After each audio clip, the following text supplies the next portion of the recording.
وقل رب زدني علما. بسم الله الرحمن الرحيم. الحمد لله رب العالمين، وصلى الله وسلم على نبينا محمد وعلى آله وصحبه أجمعين. أهلا وسهلا ومرحبا. Welcome all of you to another class, and today, as we've mentioned in the Telegram channel, inshallah we are going to do a revision class.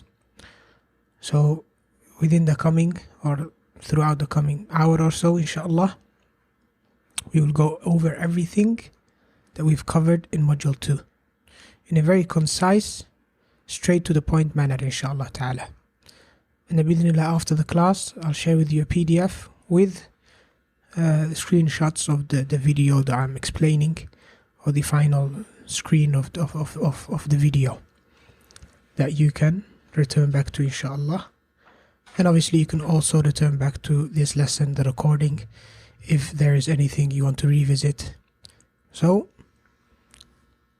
I think we're gonna ask some questions first, and then after that explain. So first I'm going to probe you, ask the question, and then after that inshallah we'll do the quick video explanation. Okay, so the first question is, what's a vowel? Because what we've done so far we've done in module 1 all of the letters, the Arabic letters, and module 2 was about the Arabic diacritics, or those things you put on top or below the letters. And so when we say letters in Arabic, we're talking about consonants. So all of the Arabic letters are consonants. They're one of the differences between Arabic and English. So the vowels are not consonants. But what is a vowel? Before we go on to talk about vowels in Arabic and how they look like and how we write them, what is a vowel? So we have some answers here. Someone said a sound. Okay, we have a sound from the chest. We also have a noun of a letter. Okay, so the correct answer here would be a letter that stretches a word to make a sound. Not really. And we can't stretch words, by the way. We stretch sounds. It's a sound that comes from a vowel sign which indicates how you say the word. Okay, so the correct answer really, that would differentiate between a vowel and a consonant. That vowel is a sound that comes from the chest. Okay, and then that sound, as it comes from the chest, then the way we constrict that sound, or the way we direct that sound, is what gives us the consonants. Okay, so a, I, U. Okay, these vowels, a, I, U, the long ones. The difference is what? The difference is that those sounds come from the chest, but the consonants, b or k, the sound doesn't come from the chest. Rather, sound comes from its particular articulation point, which we've covered in module 1, are part of are in one of 3 areas: the throat, or the tongue, or the lips. Those are the 3 articulation points from which all of the consonants emanate. But the vowels, they come from here.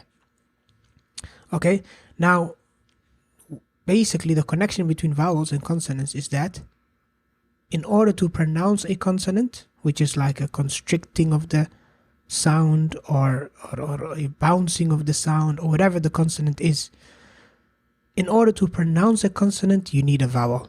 That's the important thing that you need to remember here. In order to pronounce a consonant, especially in Arabic, you need a vowel. So a consonant cannot be pronounced by itself. And that allows us to realize the important role vowels play in Arabic. And what's a consonant? I've already covered that, so let's jump there, inshallah ta'ala. طيب, can you name the short vowels in Arabic along with an example? Okay, so these vowels, we know how they sound, but I also want you to give me their name. In Arabic language, they've got names, these vowels. Can you remember their names? and give me an example word. So write me any word in the English language that has that vowel. So it could be a 3-letter word in the English language with the haraka or the Arabic vowel is in the middle. Okay? Like cat, dog, what have you. Alright? Just give me an example.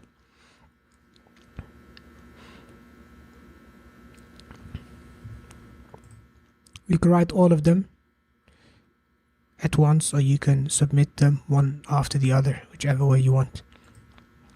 طيب. We have Alif Fatha apple. I don't know what Alif Fatha is. I do not know what Alif Fatha is. I just want the actual vowel name. Okay? So here we have someone that said Kasra Dhamma Fatha. Yes, Fatha Kasra Dhamma. Example, Seen for Kasra. Seen for Kasra. No, that's not correct. This is a long vowel. Seen, it's long. Kasra would be Sin, it. Or it. That would be Kasra. This is a long one. Okay? And that's why I wanted you to give me examples to be sure that you have the correct sound in mind. Fatha Dhamma Kasra. Let's look for some more examples. Here we have Fatha Kasra Dhamma Bat. Okay, A. Kasra Sit, correct. Dhamma Kot. No, those are different sounds. This is an O. Dhamma is U.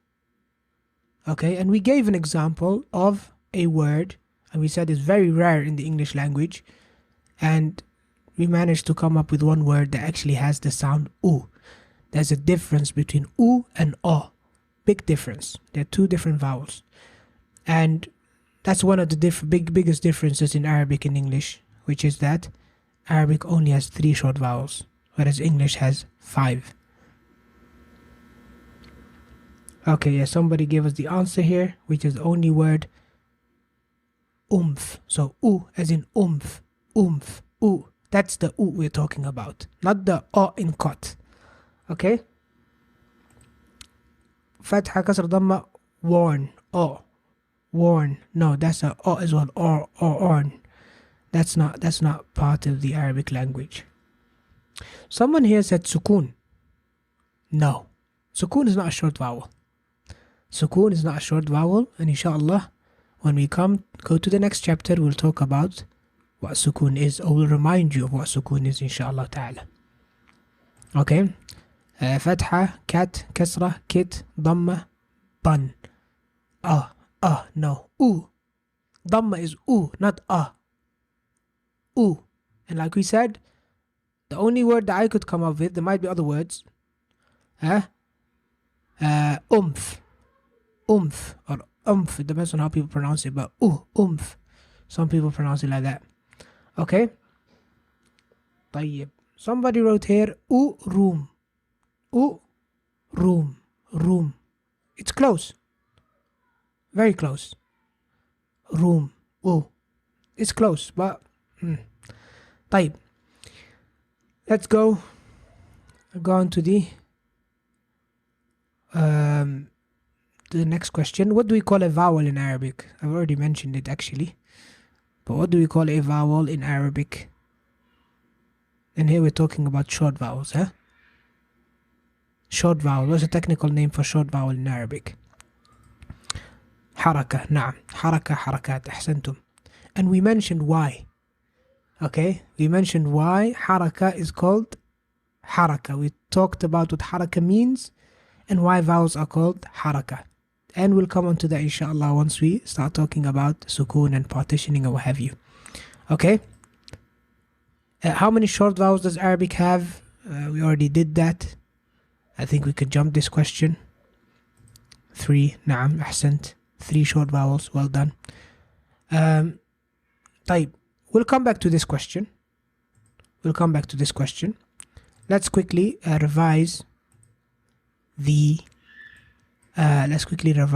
or watch the video, inshallah. Okay? There we go. Alright, Bismillah. So Haraka or Harakat This is wrong. Diacritics, this is wrong. That's meant to be corrected. Harakat means short vowels. Okay. Type. Diacritics is like includes everything. Harakat, tanween, shadda, all of these are diacritics. Stuff that we put above or below letters. Okay. What we did is we compared between the English alphabet and the Arabic alphabet. We said English has 5 vowels, a, or a, e, o, and u, or sorry. But that's the English alphabet, huh? So these vowels are part of the actual alphabet. But in Arabic, no. In Arabic, basically, we have this actually applies to the English. English has 5 vowels and 21 consonants. Okay? Whereas Arabic, all of the words or all of the letters are only consonants. Okay? Sorry, this is actually all about, this is about the English alphabet. The English alphabet, we said, has 5 vowels, 21 consonants. These are the vowels, and the rest of the alphabet are all vowels. Okay? How about Arabic then? As for Arabic, number 1, there are no vowels in the alphabet. There are no vowels in the alphabet. Okay? So for example, if you look at this word, kaf, ta, and ba, it consists of these 3 letters. Okay? Which make the sounds k, t, and b. Okay? So if you were to write this, it would be very hard to pronounce it. You can't pronounce that. Kitb. Okay? So you'll find that in the Arabic language, you know, if we just were to write the alphabet or just the letters from the alphabet, we wouldn't be able to pronounce any word. So we need the vowel. We need to write the vowel. Okay? So the vowels, how do we add them? They are basically markers that we add on top of the word. So this one is called fatha, and it's a small line on top of the letter and is pronounced as a. So we have ka, ta, ba. And if we change the vowels, we would have also ku, ti, ba. So dhamma and kasra, ku, ti, ba. Okay? So that's how things work in the Arabic language. These small signs play the role of vowels. Okay? طيب. A question. How many harakat are there in the Arabic language? We already answered that. The answer is fatha. Okay? Which we pronounce as a. It makes an a sound. Such as cat. Okay, such as the word cat. And we have the kasra, which makes the I sound, like in the word it. The word it. And then we have finally the dhamma, which makes the U sound. I feel like making the video go a bit quicker. Like in the word umph. Okay? طيب. ممتاز. That's when it comes to the short vowels in the Arabic language. So that should be a reminder for you to remember what we've done before. طيب. Let's go back to WooClap and answer a few more questions again. Okay, to get you. Bismillah.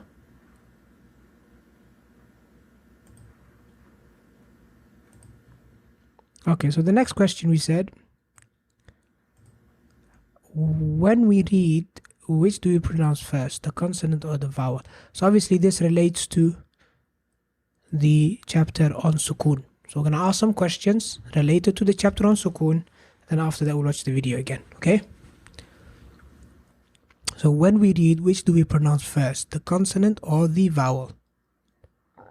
Okay, so it seems to be like 50-50 here. Some of you said consonant and some of you said vowel. Some of you are saying consonant and some of you are saying vowel. So when we have a letter, a consonant with a vowel on top or below, whatever the sign, do we say the vowel first or do we say the consonant first? Okay, we'll come to know that inshallah when we watch the video, okay? Seems to be like 50-50 over here. Let's go to the next question. What's the difference between a letter's sound and a letter's name? What's the difference between a letter's sound and a letter's name?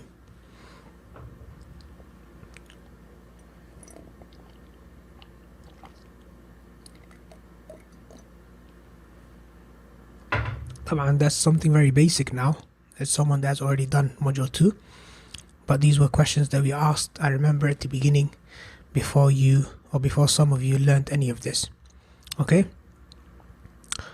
So the answer is the sound of the letter depends on the vowel attached, the name of the letter and the phoneme that comes from it. Identification, pronunciation. Barakallahu feek. Simple, concise and to the point. Letter sound is for pronunciation, is what we pronounce. K, B, whatever. The letter's name is for identification purposes. Kaf, Lam, Mim, just so that we can write the letter's name, okay? When we're referring to that actual letter without saying, without pronouncing the way it sounds, okay? Such as Alif, Lam, Mim. These are the letter names. Alif, Lam, Mim. The huruf al-muqatta in the Quran, we're saying the names of the letters. But then the rest of the Quran, we're pronouncing the sound of the letters. So when we say, for example, Surah Al-Baqarah, we say Alif, Lam, Mim. Then we say ذَلِكَ الْكِتَابُ لَا رَيْبَ فِيهِ. We don't say ذَال, Fatha, Alif, Lam, Kaf. No. We say ذَلِكَ. Here we're pronouncing now ذَلِكَ. We're saying the sound of the letter. We're not saying ذَال. We're saying ذَلِكَ الْكِتَابُ. Okay? Another question. How do we know a letter is unvoweled?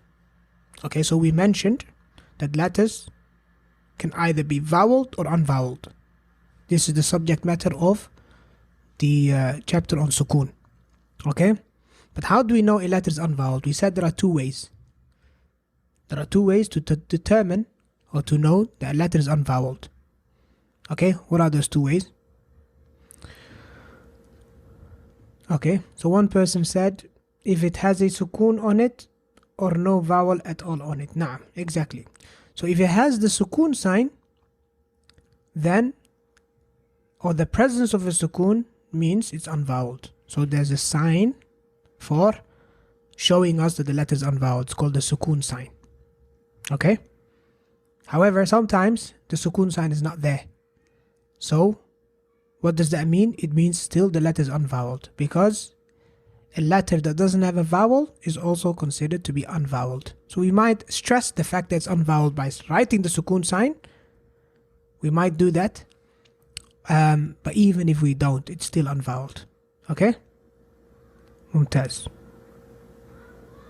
By the letter only being seen by itself, the letter has no vowel. Okay. Anyway, this is the correct answer. And if any of you answered something similar to that, then ahsantum. Okay, this relates to the long vowels. We'll come to that after watching the quick video on sukoon this time. Okay, so sukoon, we had two videos. First video, we introduced the sukoon. And then the video after that, we talk about partitioning, which is something related to sukoon that we benefit from sukoon. Okay, so let's... Yeah, so I think you can see the sukoon movie, right? Okay, so we have unvoweled letters. Unvoweled letters. طيب. And this time round, I might make the video slightly quicker because we're revising, so sometimes I hope it doesn't go too quick. Let's do 1.25. Okay. Bismillah. Okay, unvoweled letters. This is the example we had before. Ku, ti, ba. Okay. Here we have literally every single letter is voweled. But if we were to get rid of the dhamma at the end, right? Then this would be a voweled letter, and then the ba would be an unvoweled letter. In other words, a letter that doesn't have a vowel. How do we pronounce it? We just pronounce the letter sound. Kutib, kutib. Okay? طيب. So based on that, a letter can either be voweled or it can be unvoweled. Okay, so those are the two possibilities. What's meant by voweled? It has a haraka. Very simple. Okay, unvoweled doesn't have a haraka. Okay, pretty straightforward, nothing complicated. Pronunciation, then when it's voweled, we say the letter sound plus the vowel, ku. But when it's unvoweled, or this example here, sa, okay, pronounced as sa. But when it's unvoweled, we only say the letter sound, nothing else. We don't say the letter name. We don't say seen, because now we're talking about reading. We're beyond the Arabic letter recognition. We're beyond that stage. So here, if we came across the seen with no vowel, it would be s. It would be pronounced as s. Okay? Type. What are the markers? Then we've learned that the markers for vowel letters are fatha, kasra, and dhamma. But the markers, in other words, how do we know something's unvoweled? Then we said, when it comes to unvoweled letters, there's two ways. Okay? The first one, if it lacks a haraka, it is unvoweled. Yani if it's not voweled, it's unvoweled. Common sense. So the absence of a haraka, number one. And number two, the presence of a sukun sign. And the sukun sign looks like this. Okay? طيب. So let's look at this example over here. We have was, wasa. Was, wasa. Here, the sukun is unvoweled. That's why I said was, the absence of a haraka.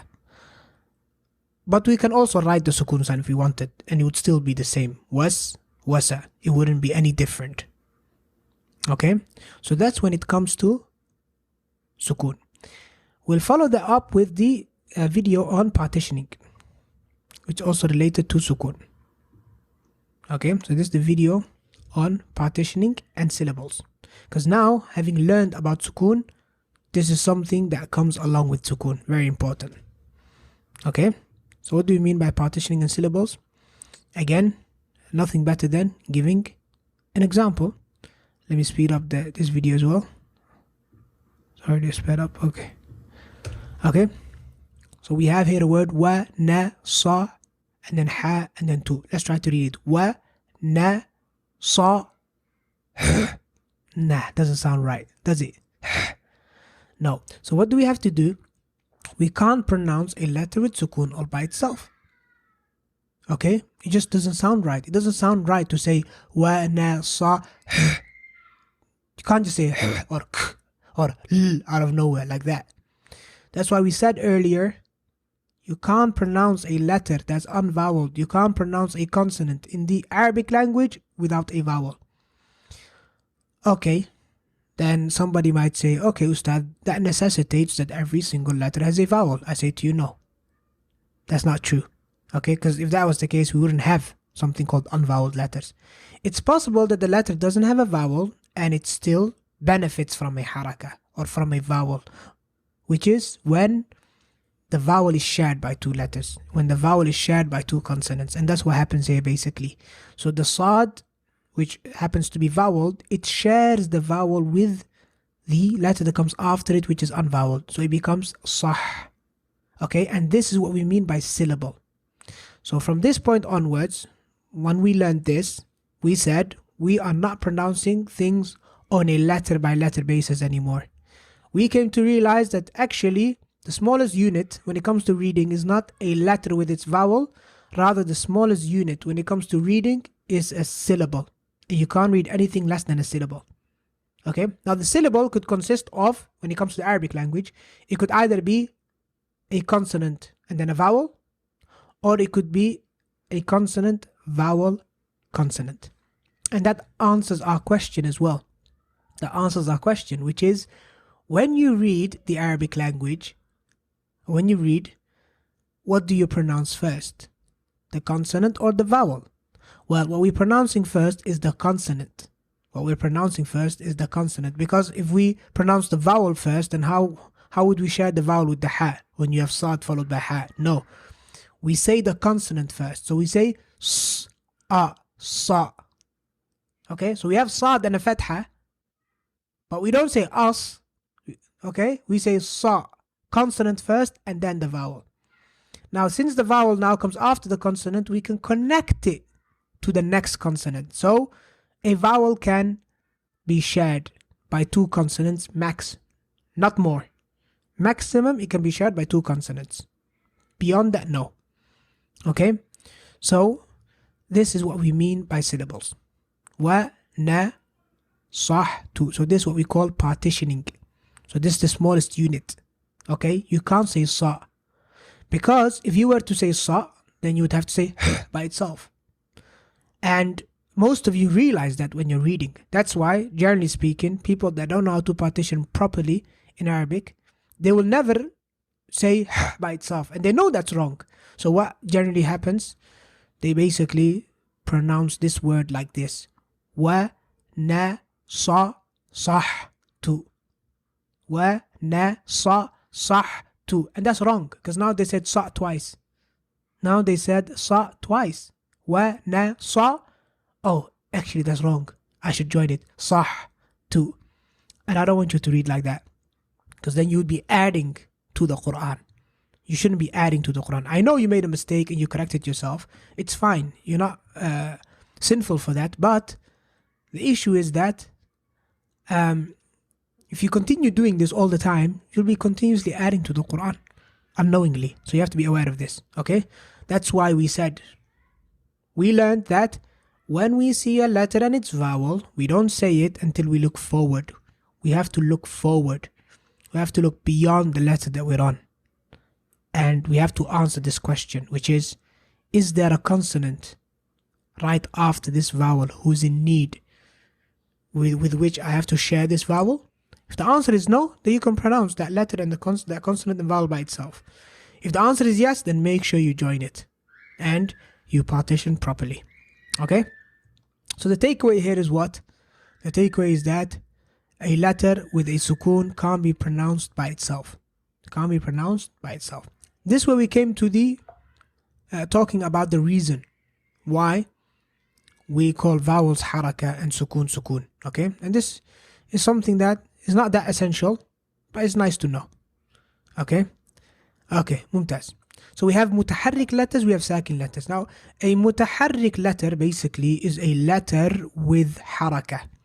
Okay, so a letter that has a haraka, we call it mutaharrik, harfun mutaharrik. It has a haraka on it, okay? So a letter with a haraka is called mutaharrik. But mutaharrik literally means, in Arabic, it means motion or to move, okay? Literally, haraka means to move, okay? طيب. Then we also have sakin letters, which are letters with a sukoon. And sukoon literally means in the Arabic language to rest or resting. Okay? So now, subhanallah, I find it mind-boggling how they came up with these names for these concepts, which in essence teach you this important principle, which is the principle of partitioning. So it's really sad when a lot of people learn how to read and they learn haraka and they learn sukoon, but they don't know why sukoon is called sukoon, why haraka is called haraka, which is that they should basically, this is the takeaway from this. So until you reach a place of sukoon, you have to keep up the haraka. So until you reach a place of rest, which is the sukoon, that's where you can rest. That's where you can join the vowel, right? You have to keep up the haraka. You have to keep going. Keep moving. Okay? When can you rest? When you find a sukoon, because that's where the syllable ends, or that's where the syllable is. Okay? So keep up the haraka. Move forward. Look forward. Look forward. Look ahead. When you're on, you got a consonant and a haraka, look ahead. Don't stop. Is there a sukoon there? Okay, then stop on the sukoon. Okay? So we gave an example of that. And here we have a word. Yes. Ta. Jil. Let's exchange the sukoon sign with something else that shows you exactly what the sukoon means. So it means stop. It means rest over here. So imagine you're reading, then this is how you should read. Yes. Ta. Jil. That's how you should read. Yes. Ta. Jil. That's the correct way of doing it. Now we're going to see the wrong way of doing it, right? So we have here astakbarta. Let's exchange the signs again.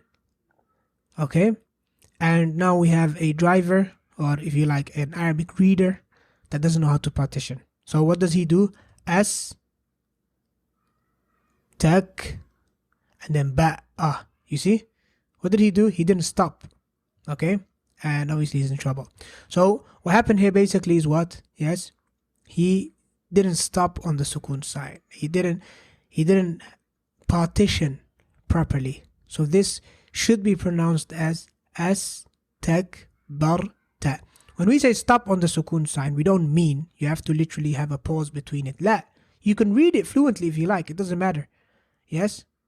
But you have to make sure that you join the vowel to the consonant, so that you don't end up having to pronounce a consonant by itself.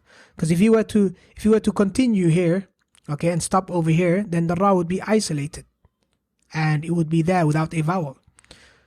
Astakbarta. Okay, some of you might read as ta, oh, tak, ba, oh no, bar, and then ta. No, we don't want you to read like that. Okay. طيب. So that's when it relates to partitioning and syllables.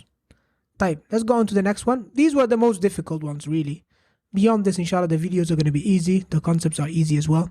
And the questions are not going to be as many. Okay. طيب. How many vowels do you think Arabic has? Okay. So this includes all types of vowels. In Arabic, we have two types of vowels, you should know. Actually, we have, we got two types of vowels. Okay, two types of vowels. So if we look at those two types, how many vowels do they make in total? How many unique vowels do they make in total? Someone said 3, someone said 8, someone said 5, someone said 9. Well, I'll put it out there and you just vote on it if you like the answer that you think is correct. Okay? You've got the ability to like answers, right? Or it's not there. Okay, yeah. Okay, so we have 3 likes for 8, 4 likes. Okay. Huh? How many long vowels? That's not the question, was it? How do we know letters? Oh, I don't know how I ended up reading how many vowels do you have in Arabic. I'm sure that's what they said, no? Okay, so yeah, that's my mistake. The question is, how many long vowels do you think Arabic has? I don't know how I made that mistake. So if you like a certain answer, then you can change it. The correct question is, how many long vowels do you think Arabic has? I don't know why I read vowels. طيب. How many long vowels does Arabic have? So we can see that people changed to 3. And that's the correct answer. Arabic has 3 long vowels, okay? Just like he has 3 short vowels. طيب, okay? How do you say long vowel in Arabic?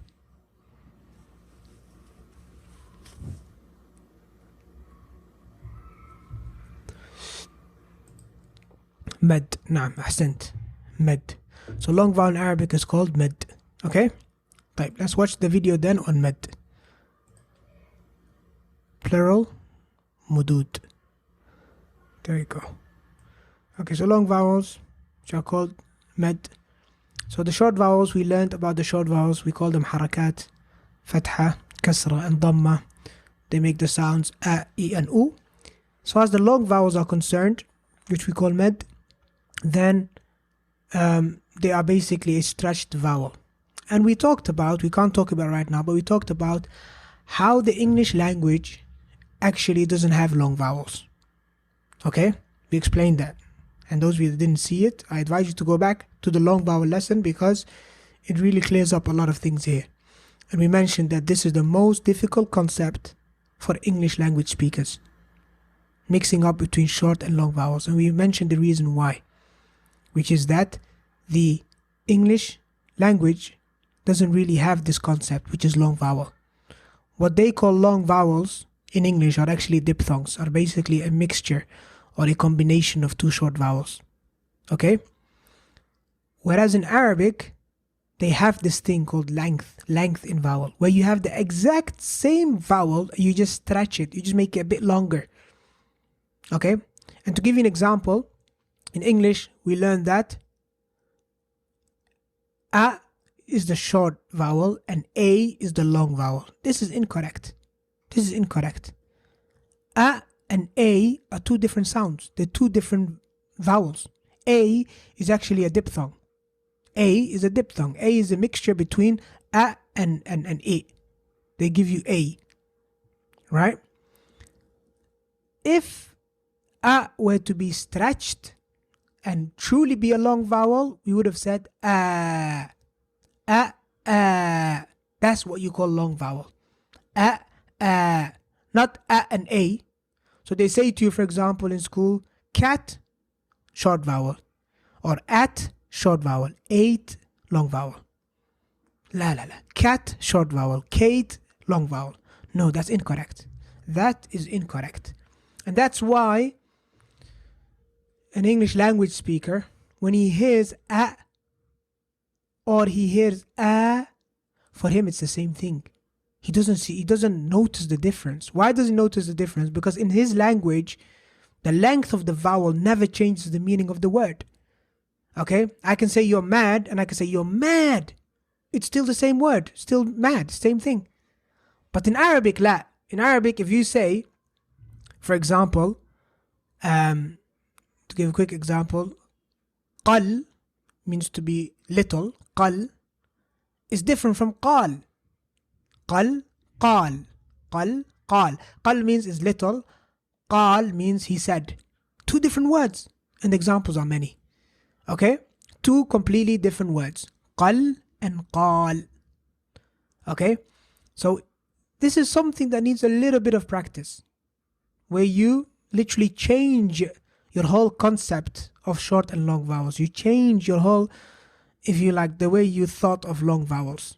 Okay? Whereby now you start to pay attention to, this vowel that I just heard. Is it one stretch or is it two stretches? Is it one length or is it two lengths? Is it double the length or not? Because the consequences are big. You got completely different words. And we gave examples last time. We gave examples of different words that the only difference between them is short and long vowel. The same actually, the A and the A and the E and the E and the U and the U. And we showed how those words have completely different meanings in the Arabic language. Okay? So that you're going to have to return back to the actual lesson if you missed it. So here we have A, E and U. And this is as well another different thing in Arabic, which is we start with the same A, E and U, and then we just do something to it. We add something to it to show you that it's a long vowel. And the thing we add, we call them letters of med. So we're going to actually add other letters. Okay, and this again shows us the importance of looking beyond the letter that you're reading. Beyond. You have to look beyond the letter you're reading. Because it could be that this short vowel you're about to pronounce might be followed by one of these letters of the med, which means you shouldn't be pronouncing a short vowel. You should be pronouncing a long vowel from the get-go. So you shouldn't be saying A and then A. No, it should be A in one go. How do you know? Look beyond what you're reading. Okay? So we have alif as a letter of a med, it goes with fatha. So alif, if alif follows a letter that has a fatha, then that fatha becomes stretched. If ya comes after a letter that has kasra, it becomes e. And if waw comes after a letter with dhamma, it becomes u. Okay? طيب. So a few things now here to mention that are related to this. We have something called miniature meds. So here we have an example. It says نؤمن بسليمان ووالده داود. So it's a sentence that I came up with that happens to have all of the three miniature meds in it. And it's a sentence that is true. We believe in Sulaiman and his father Dawood. Okay, so Dawood is the father of Sulaiman, and we believe in both of them being from the prophets of Allah subhanahu wa ta'ala. نؤمن بسليمان ووالده داود. Sulaymana, we have a small alif. ووالده, we have the small thing over here that you might not be familiar with, which basically is a small ya. Okay, so meds come in two sizes.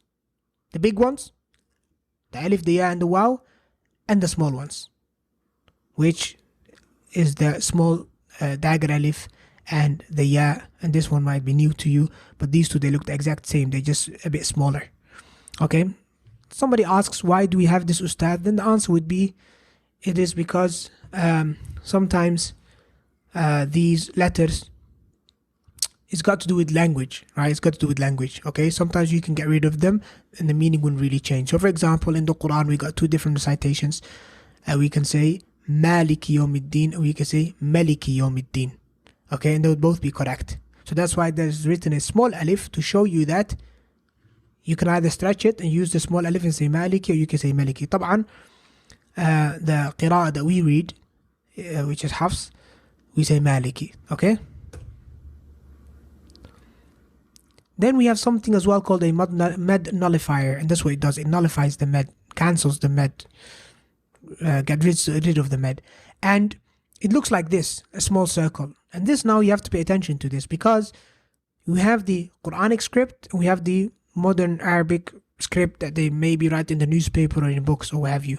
There, this round circle stands for sukoon. But in the Quranic script, it doesn't. Quranic script, the sukoon looks like what we've learned so far. It looks like this, that small half a circle. But a full round circle, it doesn't mean sukoon. Rather, it means what we call med nullifier. What does it do? It says to you, ignore the med. So here we have a word ana. Okay, but you'll find in the Quran that there's a small circle on the alif which tells you you should say ana, not ana. Like in Surah Al-Kafirun, وَلَا أَنَا عَابِدٌ. We don't say وَلَا أَنَا عَابِدٌ. وَلَا أَنَا عَابِدٌ. Ana. But if you look at that surah, you'll find there's actually an alif there. But the alif will have a circle on top, telling you that you should ignore the alif. Same thing here, سَأُرِيكُمْ, not سَأُورِيكُمْ. And likewise, وَمَلَئِهِمْ, not وَمَلَئِهِمْ. And one example that is very common, أُولَئِكَ, for example, أُولَئِكَ.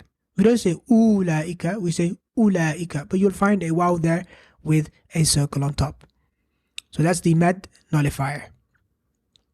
So to conclude, and one other important point, how can you tell when a waw is a consonant and when it stands for a long u? Or how can you tell when a ya is a consonant or when it stands for a long e? And why do we ask this question? Because we know that the waw and the ya are also consonants because they're part of the Arabic alphabet. And the only exception to that rule would be alif. Alif is not actually a consonant. And I don't know why alif is part of the Arabic alphabet. Okay? It should actually be Hamza. Hamza is the actual consonant there. Okay? And that's why Hamza is normally not added to the Arabic alphabet. Sometimes it is. They say Qaf, Kaf, Lam, Mim, Nun, Waw, Ha, Ya.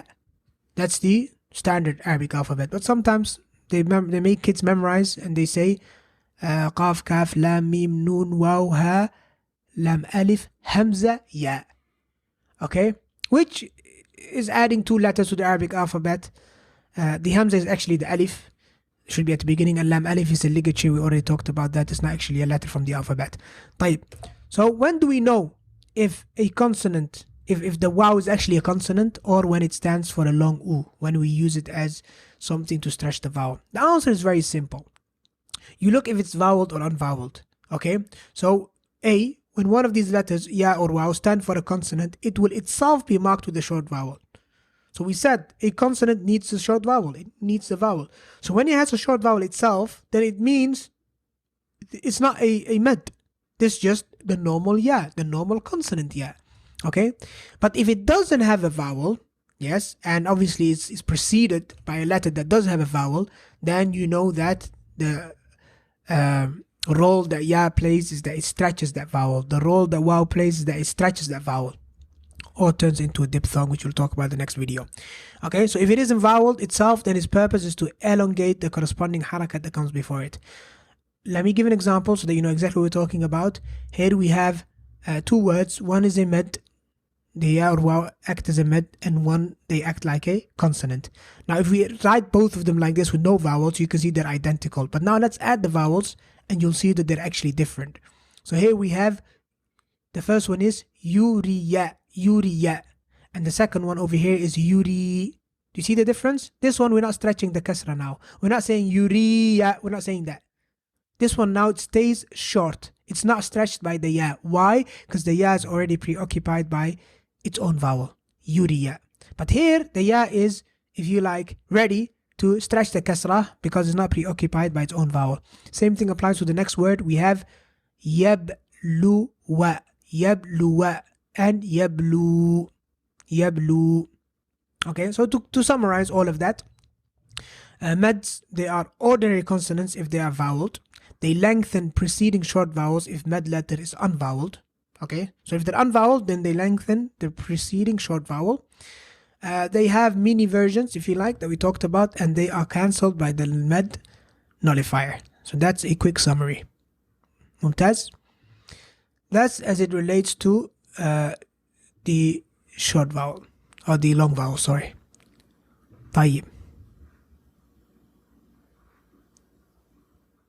This is also known as Alif Saghira. I'm not sure really. It's known as Alif Khanjariyah. That's how they call it. طيب, how do you think this word is pronounced? We're going on to the next chapter, which is Maddul Leen. Sorry, I gave it away now. How do you think this word is pronounced? Lam Fatha Waw.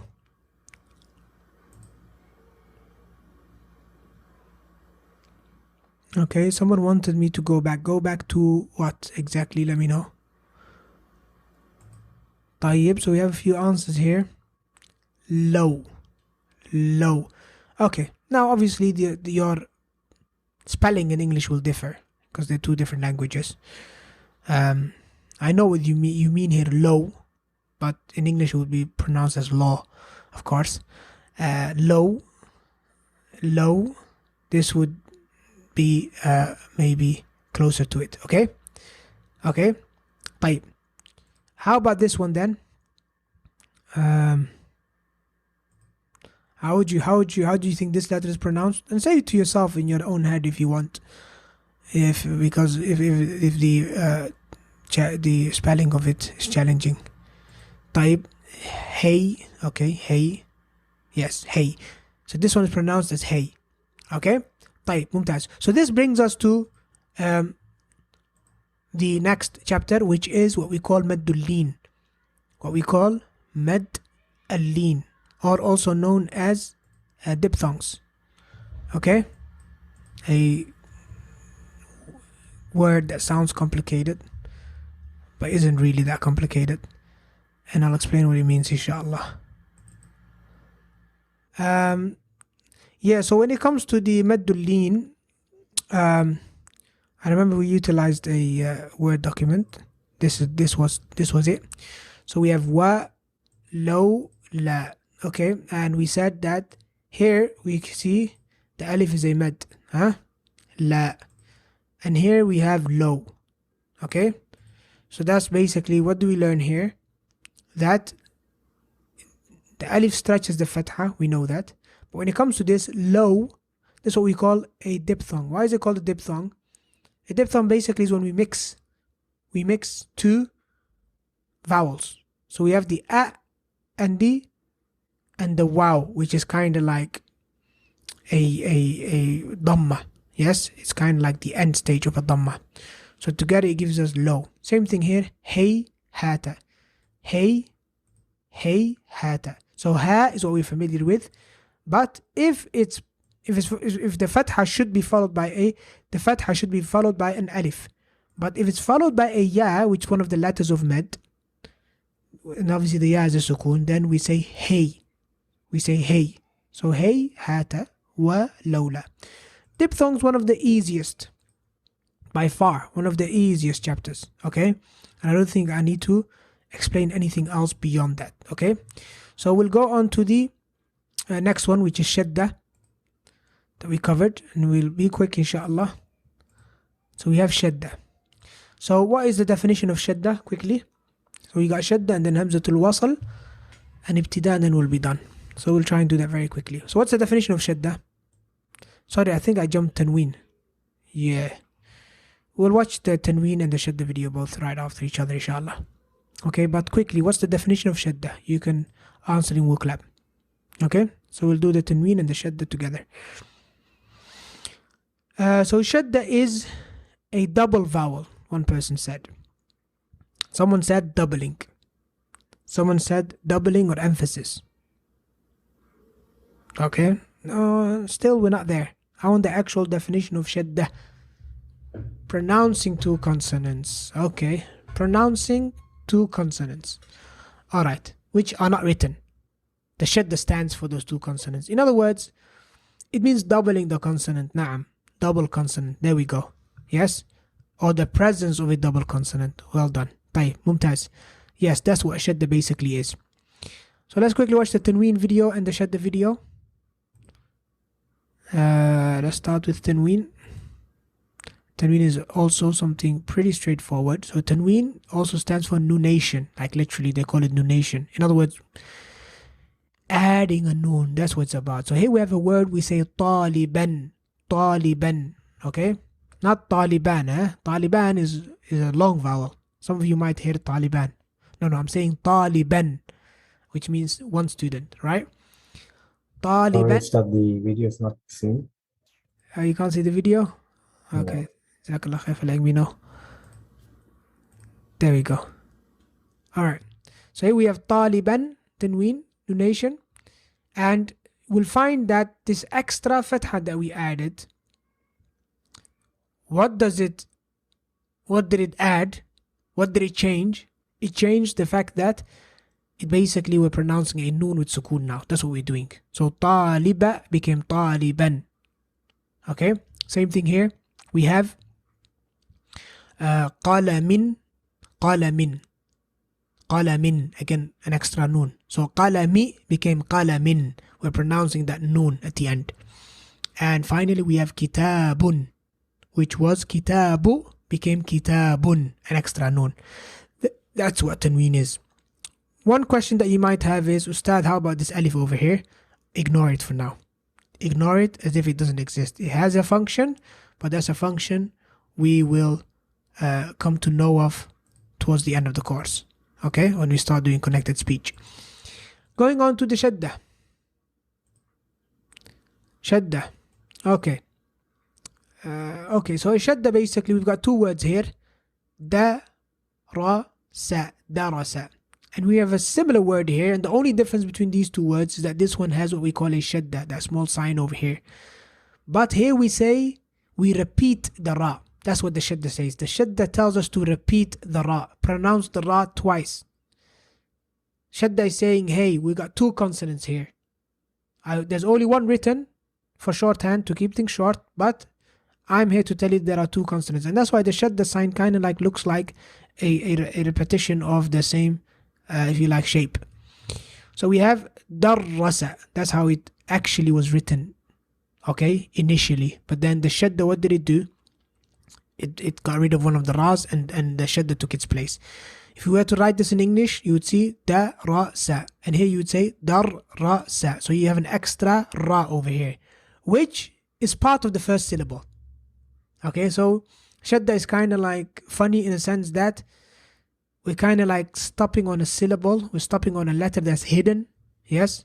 So it's like you're pronouncing half of this letter over here. Dar, and then you say ra. Dar, ra. So this brings us to the important point, which is whenever you see shadda, is as if you see sukoon. In other words, don't stop before it. Even though you can't see the letter with sukoon with your own eyes, it's there. Shadda is telling you it's there. So every time you see a shadda, you have to join the vowel onto it automatically. Don't even think twice. Dar, ra, sa. Okay, so this is related to the partitioning that we talked about earlier. And obviously we look at shadda, the way it's written. Okay, in English and Arabic, there's a shadda there. Okay, shadda. Okay, so how would we write shadda in Arabic? There's a question on WooClap. How would we write shadda in Arabic? Okay, how would you write the word shadda in Arabic? Okay, it might be a bit difficult to get the Arabic keyboard and stuff, but basically you would write sheen and the dal and then a ta marbota or a ha for those of you that don't understand that yet. But you have to be sure that there's a shadda sign on top of the dal. Shadda with a shadda on the dal, yes. So a shadda sign has to be on top of the dal. Okay, and that's the important thing here. Okay, so darrasa, darrasa. That's all there is to shadda, which is that shadda, which looks like this, basically means is a sign that indicates the presence of a double consonant. Whatever consonant you see, there are two over there. Okay, ممتاز. طيب. Alright, then let's go on to the next chapter, which is Hamzatul Wasl. Okay, so a question on WooClap: what's the difference between Hamzatul Wasl and Hamzatul Qata'? There's a whole list of differences. I think we listed 4.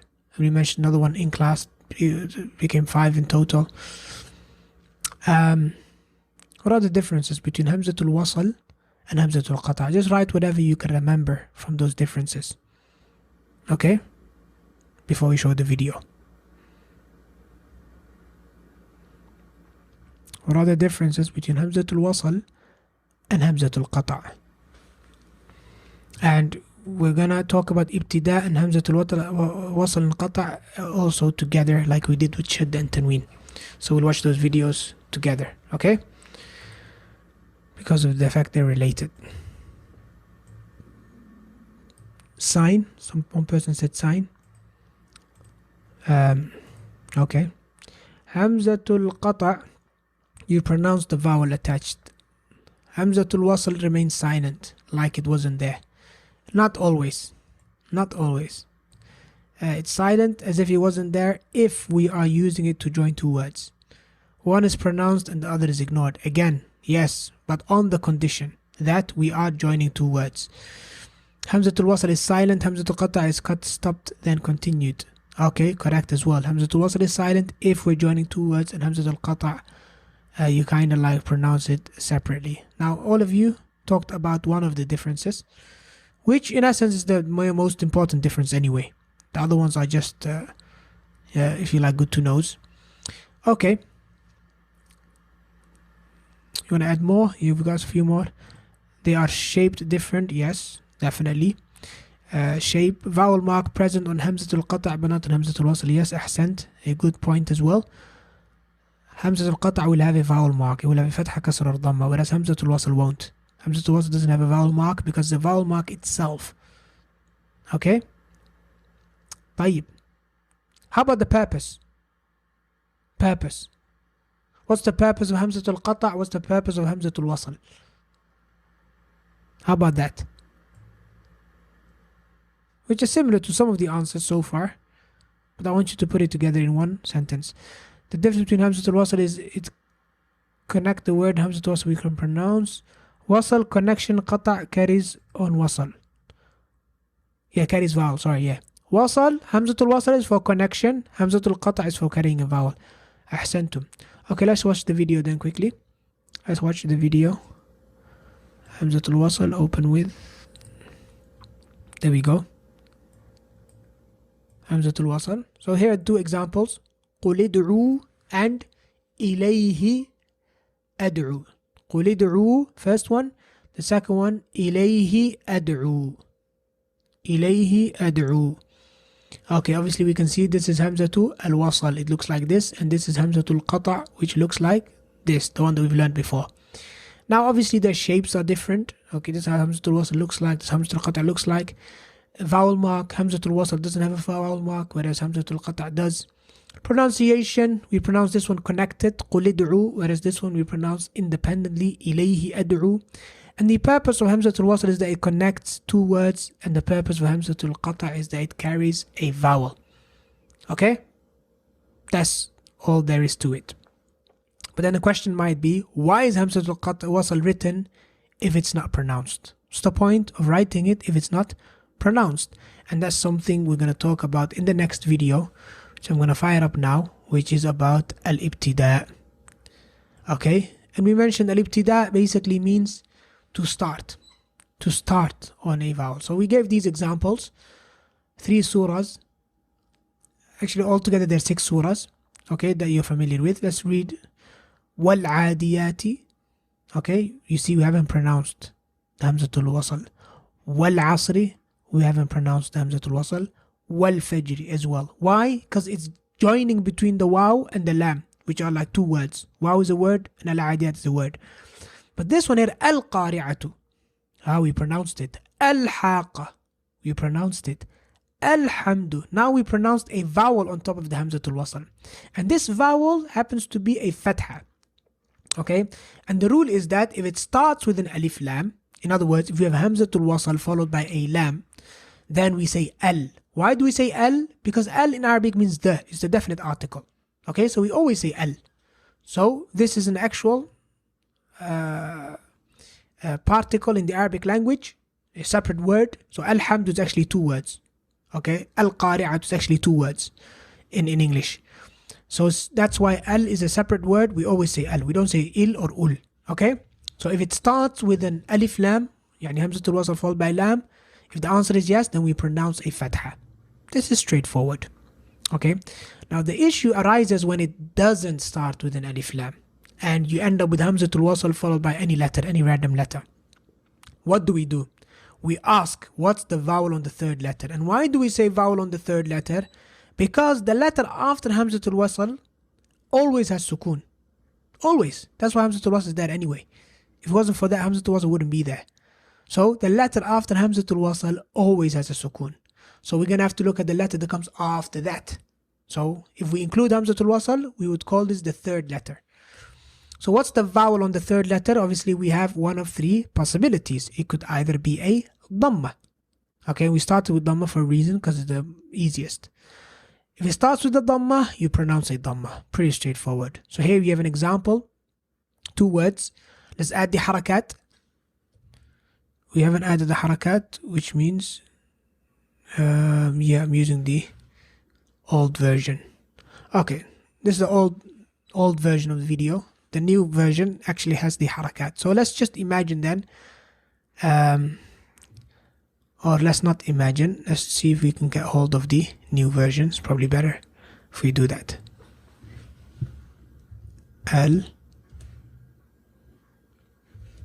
Ibtida. Read on. Okay, there we go. No need to imagine when we can actually see. Like, there we go. This is the new version with the actual. Here it actually even the examples were different here. Al-haqatu mal-haqa, al-qari'atu mal-qari'a. Instead of those 6 different surahs, this is the example that we used in the new video, which is easier. And you can see the difference here. Easier because it's the same, actually same word. Al-haqa mal-haqa. 2 words. Here we join the 2 words. That's why the hamzatul wasl is not pronounced. Here we pronounce the hamzatul wasl because we are starting with it. Okay? And that's what al-ibtida is about. It's about starting with hamzatul wasl. When hamzatul wasl is the first letter followed by a sukoon, and this letter which has a sukoon is begging for a vowel. It's saying, please give me a vowel. I need a vowel. You can't pronounce me without a vowel. That's when hamzatul wasl comes to the rescue. Hamzatul wasl, now we see what hamzatul wasl does. Hamzatul wasl, now it comes to the rescue. This is its purpose. Okay, it's like, okay, you're starting with this word. You're not joining 2 words, because when you join 2 words, you know, that's when I sit in the background and I just look.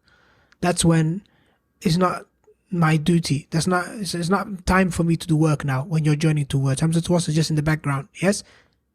Waiting for you when you need it. When do you need it? When you're starting on the word. Okay, so you're starting on the word al-haqa here.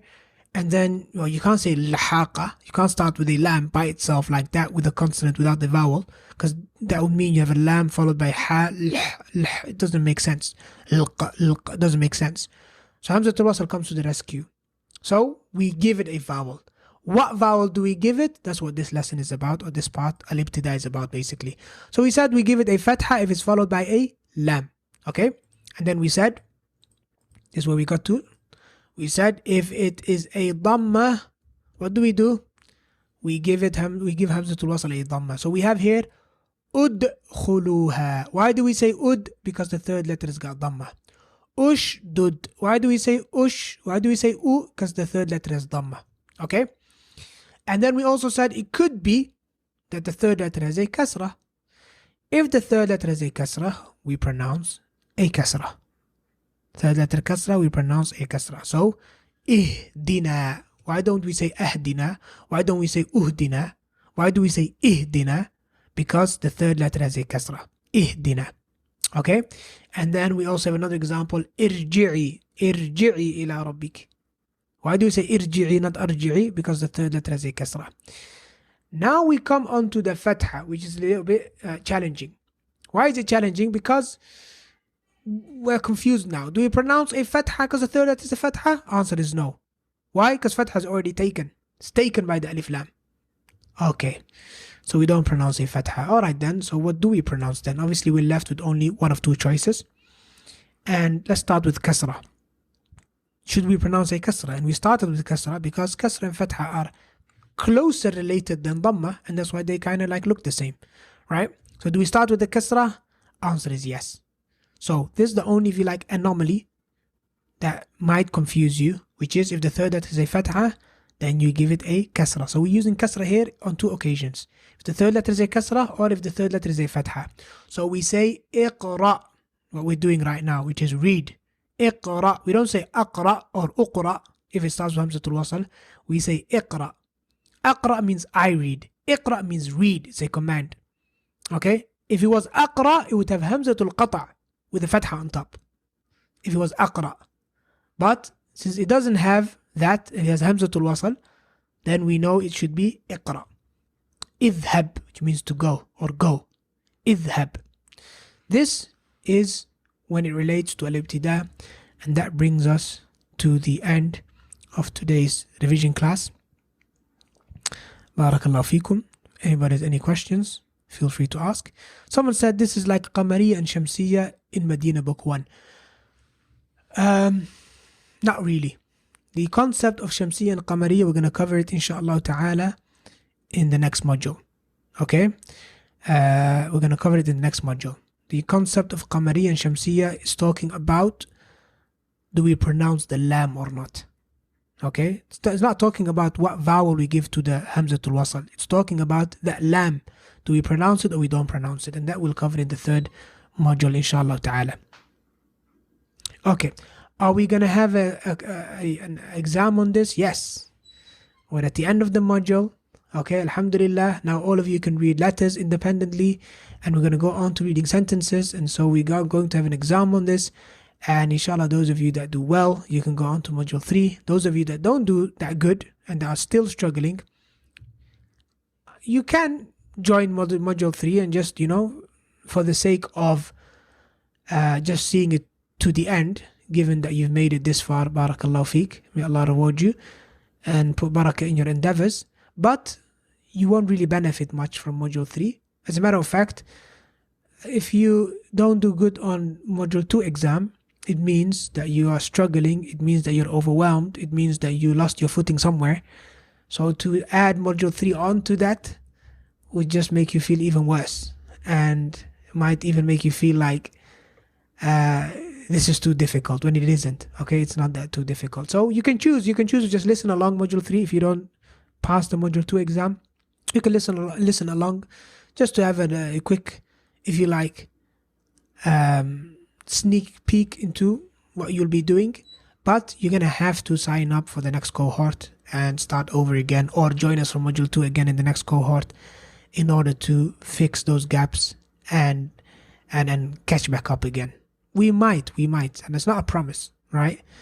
But if Allah makes it easy, maybe we can do a relaunch starting from module 2 before we do the actual proper cohort thing, just to pick up those that lost their footing somewhere and help them to make it through, right? And if also the other students don't mind, those of you that do well in module 2, if you don't mind, I don't mind to spend 2 weeks just picking up those that need some help in order to get through module 2, and just do a lot of practice with them and workshops to try and get them up to scratch before the exam. Or those of you that failed the exam, we'll do the exam first anyways, so that you know where you stand, and then we can maybe do a 2 weeks, like, if you like, pick up for those that need it before we go on to module 3. But then again, that's something that returns back to those of you that do well, because the priority or the choice in that lies with you because you've done so well. I don't want to punish you for doing well by holding you back another 2 weeks. So if they agree with that, or if the numbers of those that actually make it to module 3 are very low and most of you are struggling, then that might be something we can consider. Okay, is the exam more theory or practical? The exam is more practical. There is some theory, yes, but most of the marks go to the actual practical side of things, which means you being able to read. And it's going to be, record the word again, like last time we did, same thing. We'll give you some random words, you record yourself, طبعا without returning back to any outside sources. And then you submit the recording, and then I give you feedback on that. Okay,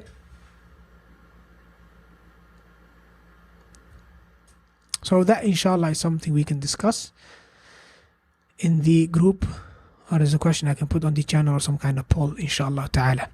Okay, does anybody else have any other questions? And also before we wrap up, I would like you to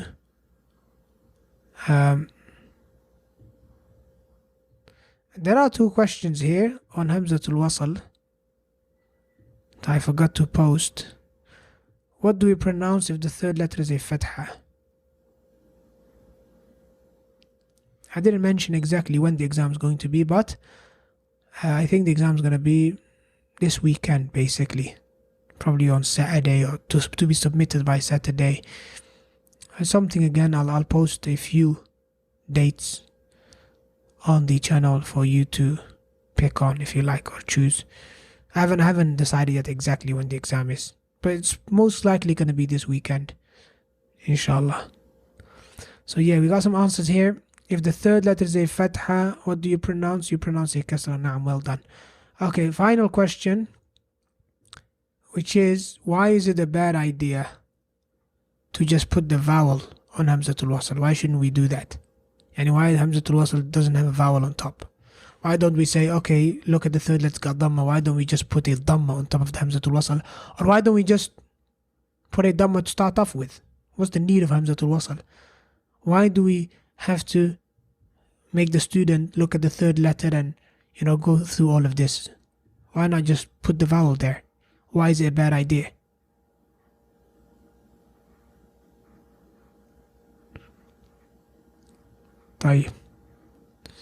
Somebody asked, are the recordings we have to do during exams going to be deleted after you check them, Ustad? I can delete them. I don't normally do. It's secure, obviously, but if you want me to delete them, then that's fine. I can do that. It's not a problem. As a matter of fact, another way you can submit the recordings is you can use this website called, what's it called? Voiceroo? I can't remember the name of it. And on that website, you record, and it's going to be available on this link. And then that link, I think, expires after a couple of days, which means the audio wouldn't be available anymore. Type. So the answer here, what do we have? We have, someone said, it will change the meaning of the word because it would change the word, whereas Hamzatul Wasl joins the words. Then the purpose of connection is nullified by a sound. Nah, there you go. Barakallahu feek. Yeah. So we said Hamzatul Wasl is there to connect 2 words. But if we add an actual vowel onto Hamzatul Wasl, then it's not going to facilitate connection anymore, is it? People will end up saying that sound and they will break the connection. Okay, they will end up pronouncing that vowel and breaking the connection. So yes, we have malhaqa where we join it. But if we add a fatha on the Hamzatul Wasl, people will end up saying ma al-haqa, which now breaks the whole purpose of Hamzatul Wasl. So we can't put the vowel for that reason. Okay, so you're going to have to figure out what the vowel is by looking at the third letter. That's the reason why. Okay. طيب, so lesson was slightly longer than normal. Any questions, feedback or suggestions, let me know. Especially I'd love to know what you think about today's format or the revision. Do you think it was too repetitive? As in, it took long, or it wasn't needed? Do you think it wasn't thorough enough? Do you think it was thorough enough? Do you think it was perfect? Tell me what you think about today's revision session, because it is something new. It's not new, we've done it for the second time, but I do want to know what you think about how the revision session was, so that we can benefit from your feedback, inshallah.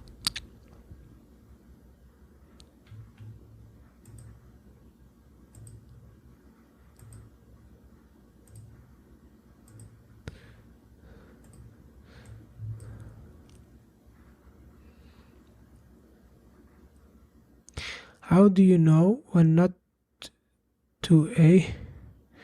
Okay, 1 minute. What's that question say? How do you know when not to add a vowel at the end when reading Arabic with no vowels? How to not add a vowel at the end? I'm not sure what you mean by that. At the end as in at the end of the word? Look, when it comes to reading Arabic with no vowels, you're basically reading based on your knowledge of the language. So based on the knowledge of the language you have, there's going to be a very tight, a very small selection of words that could be possible, and you will know exactly which word it is according to the context. So it's not something you need to worry about, but in order to read Arabic without vowels, you have to understand Arabic. And that's why they came up with the Quranic script, so that people that don't understand Arabic can read Arabic or can read the Quran just like those that do understand Arabic. Okay? And that's the beauty of the Quranic script. You don't need to understand the language in order to read it. And that's beautiful. As a matter of fact, even in English, you can't pronounce words unless you've heard them before. For the most part, when it comes to English spelling. Unless you know how to read that word, or unless you've got extensive practice in reading English language such that you recognize certain patterns, you can't read the English language. That's why a lot of non-natives, even though they might be highly qualified professors and what have you, but still their pronunciation is completely off. Why? Because the English language, their spelling system, is not as robust as the Quranic script, which leaves no space or leaves no place for guesswork. Learn your rules, learn your letters, and you can read any word without anyone helping you. Okay? Even though that's, theoretically sounds easy, but it's practically a bit difficult. Okay? And you're still always going to need an ustad that corrects you and double checks that what you're pronouncing is correct. But if you do practice enough, you'll get to a level whereby 99% of what you read is correct. And you just need someone to quickly correct some of the few mistakes that you might make. طيب. Alright, barakallah fikum. طيب, you can continue giving your feedback if you want. Let me get rid of the timer. So yeah, you can continue giving your feedback, inshallah ta'ala. And okay, let me answer one of the questions here on Zoom. Please, if there's a sukoon on the third letter with hamzatul wasl, how will it be pronounced? Not possible. It's not going to happen. Don't worry about it. It's not going to happen. If you come across it, show me. Third letter will have a vowel. Absolutely, 100%. Okay? If you come across a word where the third letter also has a sukoon, show me. Inshallah.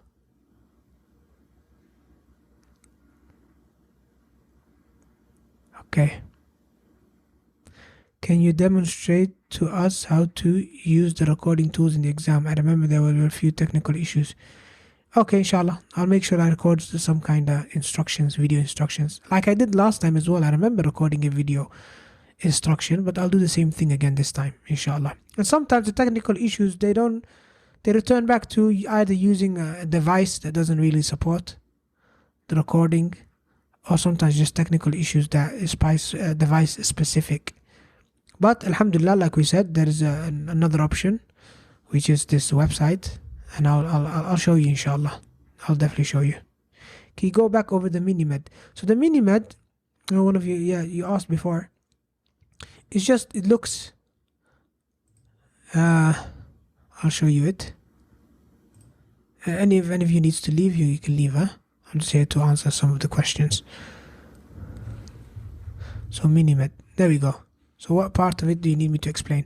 We have this alif, that's how it looks like when it's small, the ya when it's small, the wa when it's small. And what we said is, it doesn't make a difference Just because it's small, we're not going to discriminate it. We're still going to pronounce it. So we're still going to say بِسُلَيْمَانَ. We won't say بِسُلَيْمَانَ. لا بِسُلَيْمَانَ وَوَالِدِهِ. We stretch it. داود. We stretch it. Okay? Where, if there's something you don't understand about the mini-med, let me know, inshallah. When is the exam? How long do we have to complete it? Inshallah, all of that will be made clear before the exam is assigned. Okay? And you're going to have a couple of days to complete it. It's not going to be too short. And how long? I'll make sure you have enough time, inshallah, to do it. Why are they there instead of the bigger ones? That's something to return back to the language itself, right? Some words, they can pronounce in both ways, if you like. And here, this one as well, walidihi. This is just to make pronunciation easier. So this ya is not originally part of this word. It's not originally part of the word. It's just there. It's just there to make pronunciation easier. And that's why it's written as a small ya. That's why. Okay? But that's not important to us. Meanings of it and if it's originally part of the word or not, or anything to do with the syntax or morphology, this is not relevant to us. What's relevant to us is, what do you pronounce? That's the only thing that's relevant to you at this stage, which is pronounce exactly what you would have pronounced if it was a big ya.